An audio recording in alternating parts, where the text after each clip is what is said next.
Гледате вестите на Сител. Во студиото со вас Деспина Тодоровска. Добро вечер и ви благодарам за вниманието. Даночни и пазарни инспектори се приведени денеска во истрага поврзана со пожарот во Кучани. Инспекторите го предупредувале газдата на дискотеката за инспекции, а за тоа добивале мито од неговиот син. Приведени се 8 лица, од кои за 2 осомничени се бара мерка притвор, а за останатите мерки на предпазливост. Зоран Јаневски со деталите. Се проширува истрагата за работењето на дискотеката Пулс. Во соработка со Кочанското обвинителство и полицијата, денеска и во текот на вчерашниот ден се уапсени 10 лица. Најголем дел од нив се инспектори на УЈП од Штип и Струмица. Според државниот обвинител Коцевски, за лицата постоел сомнеж дека земале мито, оддавале службена тајна и ја злоупотребиле положбата како даночни инспектори. Денеска се приведени нешто помалку, по моја информација, околу 10 лица и во моментот се вршат претреси на одредени локации. Само можам да ви кажам во овој момент дека се работи за лица вработени во управата за јавни приходи, а за кривични дела, тоа прва ќе видиме, меѓутоа првичните сознанија се за кривични дела злоупотреба службена положба, овластување и примање и давање мито. Според обвинителството постоел сомнеж дека инспекторите на УЈП директно комуницирале со собственикот на Пулс Дејан Јованов и го информирале дали и кога дискотеката ќе биде контролирана. Таквата комуникација се одвивала преку апликацијата Вибер, беше објавена и во медиумите, а покажа дека даночните инспектори добивале и подароци. Меѓу лицата кои се уапсени е и Драганчо Паунов, кој е брат на ВД председателката на Скопскиот кривичен суд, кој според објавените разговори бил во постојана комуникација со собственикот на дискотеката и го информирал за плановите на Штипската централа на УЈП. Јавноста беше запознаена дека се водеше предистражна постапка за лица кои што беа вработени во управата за јавни приходи, а поврзани со на некој начин со Кочанскиот предмет. Овој предмет не може да се спои со сегашниот Кочански предмет, затоа што овде не е поврзаноста на штетната последица, односно смрт. Ова се кривични дела за злоупотреба, давање и примање подкуп, што нема врска со овој кривичен правно настан. Апсењата на инспектори на управата за јавни приходи од Штип и Струмица доаѓа по неполни 24 часа од почетокот на судењето за Кочанската трагедија. Во својот воведен говор, обвинителството најголем простор обезбеди за собственикот на дискотеката Јованов, за кој се вели дека негов единствен интерес бил профитот. Токму тој се наоѓа во центарот на денешната полициска акција за апсење на инспекторите на УЈП кои земале подкупи подароци од Јованов. Зоран Јаневски, Сител телевизија. По спроведените интервјуа изминатите 2 дена, Собраниската комисија утре ќе го утврди кандидатот кој ќе ја предводи антикорупцијската комисија. За тоа како ќе тече постапката, во вестите известува колешката Катерина Нешкова. Катерина, веќе информиравме дека актуелниот генерален секретар на ДКС ќе има освоено најмногу поени, но дали оваа ранг листа ќе биде пресудна за тоа кој ќе биде новиот претседател на антикорупцијска?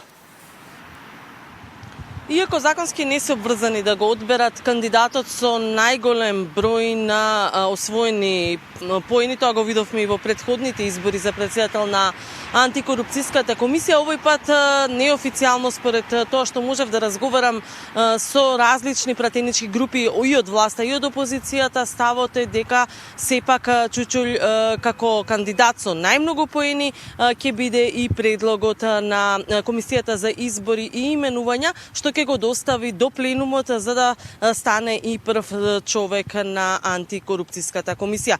Од друга страна, експертите ја го користат ова предвечерие пред да биде даден предлогот уште еднаш до народните избраници да апелираат дека треба да се избере човек кој што ќе има силен интегритет, кој што нема да подлежи на партиски и политички притисоци, но и кој ќе ја отвори антикорупцијската комисија за јавноста.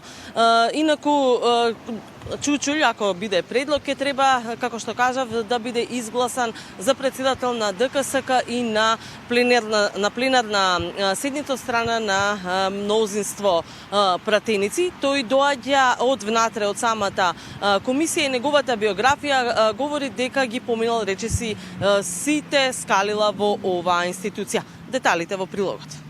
Актуелниот генерален секретар на антикорупцијската комисија, Адем Чучул, е највисоко рангиран на листата што ја направи комисијата за селекција за прв човек на ДКСК, и тој на утрешната седница на комисијата за избор и именувања. Најверојатно и ќе биде утврден како предлог за председател на независното тело, дознава Сител. Иако не мора да се водат од ранг листата, партиите неофицијално се согласиле овој пат да одат со кандидатот со најмногу поени со цел да се избере председател на ДКСК кој нема да биде избран со надгласување и ќе може да го врати кредибилитетот на институцијата. Предлогот од комисијата ќе треба да биде потврден и на пленарна седница. Комисијата за селекција го заврши рангирањето откако 2 дена ги интервјуираше пријавените 10 кандидати кои пак аплицираа за оваа функција уште пред локалните избори. Чучул ја предводи листата со оценка 9,65, а зад него се поранешниот ревизор Бранко Смилевски и професорот Кимо Чавдар. Според биографијата доставена од Чучул, тој е дипломиран правник кој најголем дел од својот работен век го поминал во ДКСК, и тоа од најниското скалило па се до генерален секретар. Антикорупцијските експерти велат дека во овој момент на антикорупцијска и треба на вистина квалитетен човек со интегритет. Тој треба сега да внесе една нова енергија и со својата работа да придонесе за подобрување на кредибилитетот на институцијата, што значително се наруши по покренатото обвинение за претходната председател. Исто така, тој мора да придонесе за надминување на забелешките во извештајот на Европската комисија. А тоа е да се подобри комуникацијата со јавноста, да се работи потранспарентно и непоколебливо да се постапува, особено по предмети со политички сензибилни елементи. Значи, висок интегритет и непристрасно, независно и професионално и законско работење. Да не забораваме дека станува збор за институција која што има превентивна улога. Значи, тоа ви е исто како да одите на доктор за систематски преглед. Ама хирургот е обвинителството и судството. Комисијата за спречување на корупцијата добива нов председател откако Татјана Димитровска си поднесе оставка откако стана обвинета во случајот Адитив, дека на обвинет во случајот пренесувала информации. Дополнително одговара за фалсификување на сертификатот за државна тајна, бидејќи во нејзино име друг го полагал електронскиот испит. Катерина Нешкова, Сител телевизија. Реформските закони во следниот период ќе се носат со засилено темпо. Законот за судски совет е веќе подготвен, а интензивно се работи и на новиот кривичен законник. Премиерот Мицкоски денеска го повтори ставот дека не гледа причина за зголемување на буџетот на судството. Законот за судски совет, кој е дел од сетот реформи во правосудниот систем, поминал на влада. Сега Муртазани има задача да го испрати во Брисел за Европската комисија да напише евентуални забелешки. Кога истиот ќе се врати дома, следува процес на имплементација на забелешките, пред официјално да биде испратен во собрание, за да добие амин од пратениците. Законот ја помина целата владина процедура и на последната седница на владата е донесен законот. Очекуваме во брз период од како ќе биде пратен, да биде доставен до нас, заедно со одредени евентуално забелешки, кои повторно ќе бидат надоградени законските решенија со истите и веднаш ќе биде испратен во собраниска процедура. Првично овој закон требаше да биде донесен до јуни, но добивме грејс период до јуни 2026 година. Иако се подготвува нов, актуелниот мора да се почитува. Па почитувајќи го актуелниот, денеска собранието распише оглас за нов член на судски совет, бидејќи за кратко истекува мандатот на Селим Адеми. Во моментов сите органи и институции се должни да ги почитуваат важечките закони, без разлика во која фаза на донесување се новите закони кои што се дел од пакетот на реформската агенда, меѓутоа не облигаторно, меѓутоа треба да ги имат во предвид и критериумите, очекувам да ги имат во предвид при изборот и критериумите кои што се содржани во новото законско решение, кои се дел од препораките на оценската мисија. Од Правда велат дека работат и на другите закони кои се дел од пакетот реформи во правосудството, меѓу нив и измената на кривичниот законник. Во меѓувреме, премиерот уште еднаш повтори дека не гледа причина да се зголеми буџетот за правосудството, бидејќи Македонија како држава одвојува од буџетот пари за правосудниот систем повеќе од 75% од земјите членки на Европската унија. Јас мислам дека 0,25% е нешто кое што е прифатливо за судовите и 0,1% за обвинителите или севкупно 0,35% од нашиот бруто домашен производ. Ке повторам, има председатели на судови кои што имаат месечни примања од околу 180.000 денари. Јас како премиер јавно кажувам, мојата плата со стажот во годините кои што го имам од претходно е 155.000 денари. Значи, отприлика 2.500 евра. Еве, не мора да е многу подоле, барем иста нека биде на председателот на суд. Дополни дека нема да се мешаат во плановите за вработување и унапредување, но како влада се одговорни за трошење на секој денар народни пари. Габриела Лескова, Сител телевизија. Премиерот Мицкоски не смета дека има потреба од нов коалицијски партнер, додека вреди нема ништо против ако партијата на села влезе во владата. Следната недела ќе се назначат нови министри на испразнетите места по изборите. Следната недела ќе бидат познати имињата на новиот вице-премиер како и министерот за животна средина по заменувањето на Изет Меджити, потврди премиерот. Ова ќе бидат кадровски решенија само за празните места. Апсолутно ќе ги поднесеме. Не, на почетокот на следна недела ќе ги поднесеме имињата. После за другите, како ќе заврши конкурсот, така? Потоа имаме план на активности што планираме да ги правиме и внатре-партиски и потоа со институциите, така што еве да се додиме чекор по чекор. Фотелјата на Беким Сале за вице-премиерската позиција веќе договорена, тврдат од Вреди. Иако не сакаат да откриваат имиња, велат во завршна фаза се разговорите и за позицијата во животна средина. Уште немаме конечен расход од тоа, се знае дека само прв заменик премиер ќе биде Беким Сали, но како ќе го изведеме тоа, уште сме во преговори, во последната фаза од овие преговори, набрзо ќе бидете запознаени. Само за празните позиции ќе има имиња, инаку и премиерот најави дека реконструкција ќе има во првото тримесечие од наредната година.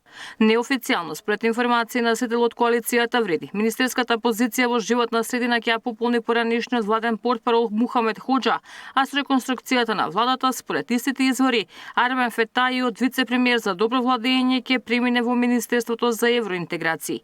И покрај условувањата и барањата кои ги испорача Зијадин Села за евентуално влегување во влада и зголемување на парламентарното мнозинство, премиерот Мицкоски не гледа потреба од нов коалиционен партнер, ниту пак ја разбира тезата за блокада на реформски закони со Бадентерово мнозинство.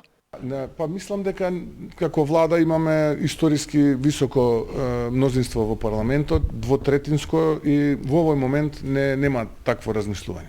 Погрешна е таа теза.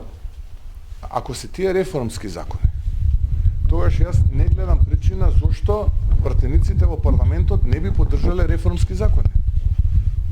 Навистина не ја гледам причината зошто, ако е нешто реформско и добро, нели сите сме за Европа.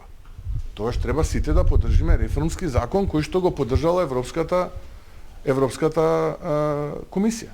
Доколку владиното мнозинство носи закони кои што се антиевропски, антиреформски, етноцентрични, тогаш би ја прифатил таа теза во ред, затоа е алатката Бадентер.